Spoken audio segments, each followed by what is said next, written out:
Okay, students, you're welcome once again. Remember, in the last scene, we have ended at David's sinning, and we talked about the double sin, that is adultery with Bathsheba, and then the murder of Uriah, the husband to Bathsheba.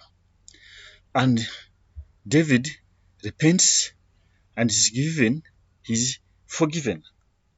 But then now, after he was forgiven, there's one important thing we need to understand, that sin, even when it is forgiven, has got its consequences which cannot be left behind.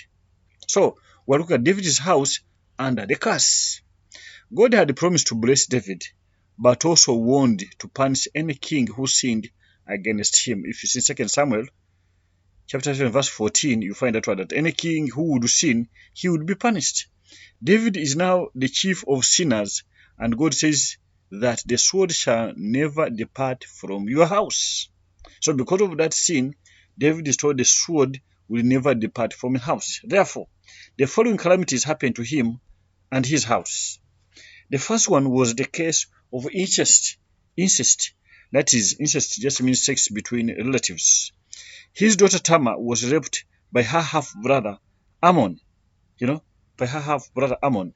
And you can see this one in 2 Samuel chapter 13. That's where we get that story. Then, after this one, there was another one of murder in his house. His son called Absalom killed his half-brother called Ammon, Amnon, the one who raped the sister, because that sister was sharing the same mother with Absalom, and Absalom felt so bad that this boy had actually defiled his own sister, so he had him killed. So there's incest, there is murder. Then there's also overthrow. We find that also in 2 Samuel chapter 16, that David is overthrown by his own son called Absalom. And David is running in the wilderness and is even scorned by Shimei in the wilderness. As he was running, there was a man called Shimei who kept on insulting him, that look at him, bloodthirsty, you are suffering because of this, you have killed people. So he was insulted. But David in all this would be humble, because one of his commanders had wanted to kill Shimei, but said, no, leave him, maybe God has intended this to happen to me. Another point, we find that David is concubine and raped by Absalom in broad daylight, and this was told that your concubines, your wives, would be raped, and this was a very shaming act. His concubine raped by Absalom, that is your own son, and not in hidden place, but in broad daylight. And then at the end of it all, we find Absalom is killed in the battle, and David restored as king until he died. Okay, that is David. Now we want to come to another point, because after this we're going to look at Solomon. We have forerunners of Messiah. The term Messiah in the New Testament, or as we understand it, must have got a beginning. For people to think, to give a picture of something, the something at least they have ever seen. What I mean is, if you have never gone to England, but you have ever come to Kampala, you may try to imagine that London must be better than Kampala because you have seen this one. But if you have never seen anything, you cannot have an idea of what you're talking about. So we wanted to look at the term Messiah and Israel's idea of a Messiah, and started looking for it. What happened? David and Solomon planted the picture, the coming of the Messiah, and shared the messianic virtues. One of the virtues of a Messiah is a wonderful counselor. See, David's wisdom, like the angel of God, and Solomon's wisdom excelled his father's. In other words, as the Messiah is supposed to be a wonderful counselor, we see these people exhibited something connected to this. That is, David had wisdom and Solomon had wisdom. Then Another virtue of a Messiah is mighty God, everlasting Father. We see David desire to build the temple and he deferred to his son Solomon. So we're seeing the continuity. Then Prince of Peace. During the reign of David and Solomon, the borders of Israel were extended to their fullest, and Solomon's reign known for its peace and prosperity. Because you come to stories of the Queen of Sheba, who even traveled right up from Ethiopia to go and witness this man who had a lot of wisdom. In other words, there was a lot of peace. There was no fighting. There was no what. People were moving. So that kind of peace they experienced would give them an idea of a Messiah. In other words, these are foreigners as Messiah. Okay. I want just to get a picture I've just got from some books. Uh, Solomon's Temple. You look at it, and ahead as we continue, maybe in the following chapter, we shall be looking at how who designed this, that was designed according to the Phoenicians, because it was the craftsmen from Phoenicia who came to build the temple. So this kind of stuff. So that is the thing. And then here we try to look at least at the map of Israel during that time when Israel was having peace. Then we find that after him,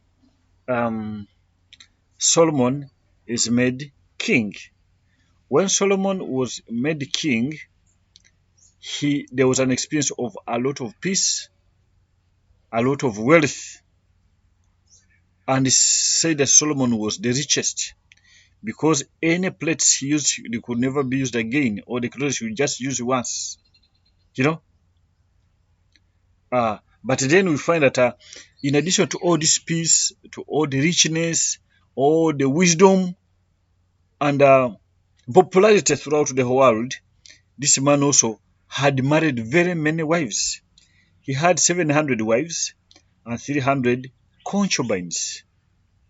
And but as if that was not enough, he had gone ahead to get wives from the neighboring countries. Because for him was not a man of war, he would make treaties and see them by having mixed marriages, by marrying from outside, which God didn't want. So, despite his wealth and peace throughout Israel, some means to achieve them dragged him into sin. And these include Solomon married many women, as I've mentioned. Some of them were from foreign nations, and they stole his heart away from his God. When you marry a woman, she comes with what she believes in. So, the main sin he committed here was marrying women from foreign nations, because this was prohibited. Because these people would come with their beliefs and gods. So, in the way, Solomon is attracted to worship or compromise. And then, secondly, he relied on signing many foreign treaties through marriages in order to reduce tribal conflicts and enemy threats. These marriages with foreign women brought with them and encouraged Solomon to worship Baal. So, that's what I've just made there. He made his subjects suffer from forced labor. In order to produce all this and be able to put up a lot of structures, he had to get many men who were subjected to forced labor. And then he drafted very many young men into the army and overtaxed his subjects to leave enough state resources. Of course, all this goes with money.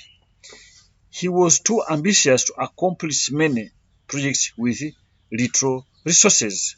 Then we see he employed many foreigners in the temple project as builders and for technical designs. That's from Phoenicia, as already mentioned. And then he introduced and encouraged worship of Baal, which was very bad. So, and the kingdom divided. Solomon's reign, though famous, was resented by some elders, forcing some people to self-exile or some people to exile themselves because they had nothing to do. But after the death of Solomon, the Samson was that the new king, that is Rehoboam, his son, would reconcile the differing party to the rest. Unfortunately, he followed the wrong advice to increase taxation instead of reducing, and it ended up causing a division in the kingdom. So the kingdom got divided into two: people from the north called Israel, and from the south called Judah. So this is what happened. Then we find at this time kingdoms. That is the kingdom of the north, that is Israel, and the kingdom of the south, which is called Judah. So the northern kingdom, of course, when it broke off, it went with a person called Jeroboam. Jeroboam had been one of the younger men who had stayed in exile. And this one broke off with 10 tribes. And they had the headquarters at Samaria. So the kingdom of the north, the headquarters were at Samaria. This set up idols all through Samaria. So the southern kingdom under Rehoboam, the son to Solomon, remained with only one tribe, that's the tribe of Judah. The 12th tribe, as you know, the Levites, these were scattered throughout. So that's why I'm mentioning 10 tribes and then one tribe of Judah. The 12th tribe, which is Levi of the Levites, was scattered all through. So here, we want to look at the kings in the north and the kings in the south. As you can see, at the 10th century, 9th century, the northern and the southern. So here you realize that the kings who have been written, whose names are written in capital letters, those are kings who actually pleased God. And as you can see in the north, there's none who pleased God. But at least in the south, we have Asa, we have Jehoshaphat, who pleased God. So next, I want to talk about Ahab and Elijah. Okay, much of the period, that is the north, was powerful and prosperous, but also less stable than Judah. In other words, Israel, in a way, it was more stable. It was richer. Israel had a serious danger of losing the covenant faith because remember, in the north, Samaria, Bethel, Jeroboam constructed there temples for idols. And so the people from the north were attracted to worship in these temples. And in the way, they were moved away from God. So from the start, for them, they don't have, or they have nothing to do with God. The first crisis was under King Ahab, who married the Phoenician queen Jezebel, and Jezebel brought in the Baal worship. So this is what happens in the north. So we are going to look so much more about King Ahab. Ahab marries a foreign woman from Phoenicia who was a Baal worshipper, and this is the start of the whole problem. This woman influenced her husband, that is Jezebel influenced Ahab, into Baal worship and had many priests brought in the kingdom who would minister at the altar of the Baal. And Baal, was made in the shape of a bull. They registered strength and fertility and reflecting lust for power and sexual pleasure. All these were administered in the state with the state finance. In other words, it was the finance of the country of Israel to be able to look after all these prophets, to put up all this that is needed. And many of the Israelites, Jews, were attracted to the worship. Ahab was influenced by his wife to lead Israel into sin. He had Baal temples built in all provinces, and Yahweh prophets were persecuted. Because women have got a lot of influence. In response, God sent a drought, which at the end of it all ended in a contest between Elijah and the prophets of Baal, where Elijah emerged victorious and burnt the prophets of Baal. Of course, what I'm bringing you or giving you is a summary of actually what takes place. Because if you read, you realize that this drought was brought, and it took like 3 years. There was no rain anywhere. And finally, at the end of it all, Elijah meets Ahab and calls for a contest. They bring the Baal worshippers, the prophets, and they put sacrifices. And they agree of the two. They want to see which god will come and bring fire from up to burn the sacrifices. The Baal worshippers, the prophets of Baal, cut theirs first. They prayed to their God the whole day, and nothing was coming. Then finally, Elijah also cut his and first poured water on it, but as soon as he called on heaven, fire came and consumed it. After consuming it, he had all the Baal worshippers killed. Here I've tried to bring the picture to see actually what happened, that the fire comes up. Now, we want to come to Ahab's big mistake. So, just like David, Ahab wanted to use the authority he had to grab land from Naboth. He admired having that estate adjoining his palace. So in Israel, there was a man called Naboth who had a very good grapes garden. And Naboth admired that should belong to him or should belong to the kingdom because it was well kept, looked after. But Naboth was not willing to sell it over to him because Naboth was holding the old-fashioned notion of land ownership, whereby when you own land, you cannot ever sell it. You have to remain with it. But Ahab didn't have that in mind. For him, he was treating it as a liquid asset. And so he went home when he was very angry. But finally, his wife came and had Naboth accused of insulting God and stoned to death. So he finally found that Ahab obtained it by first having this man killed with assistance of his wife. He was stoned to death and his blood leaked by dogs. Ahab's spiritual seduction. The story of Ahab and Zedekiah gives a fascinating insight into the nature of prophecy. So at the end of it all, we're coming to a time when Ahab actually is almost dying. So he's seduced. And in this story here, we're trying to see that actually the nature of prophecy has got a couple of things. First of all, he agrees with the false prophecy of Zedekiah that God has said, you has agreed, you go and attack your enemies, you will be successful.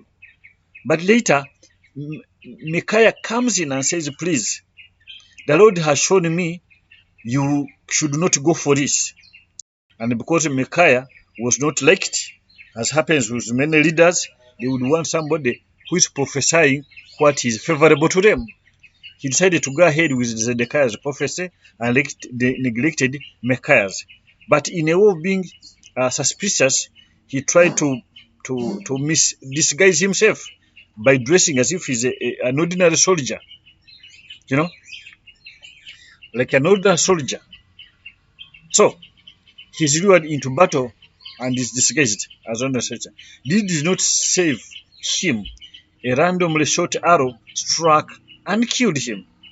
The cut where he was killed was licked, not liked, was licked, licked by the dogs when it was being cleaned at the river, just as what happened to Naboth's blood. Because was just like the blood of Naboth was licked by dogs, the same way even yours will be licked by the dogs. God treats disobedience with patience, but rejects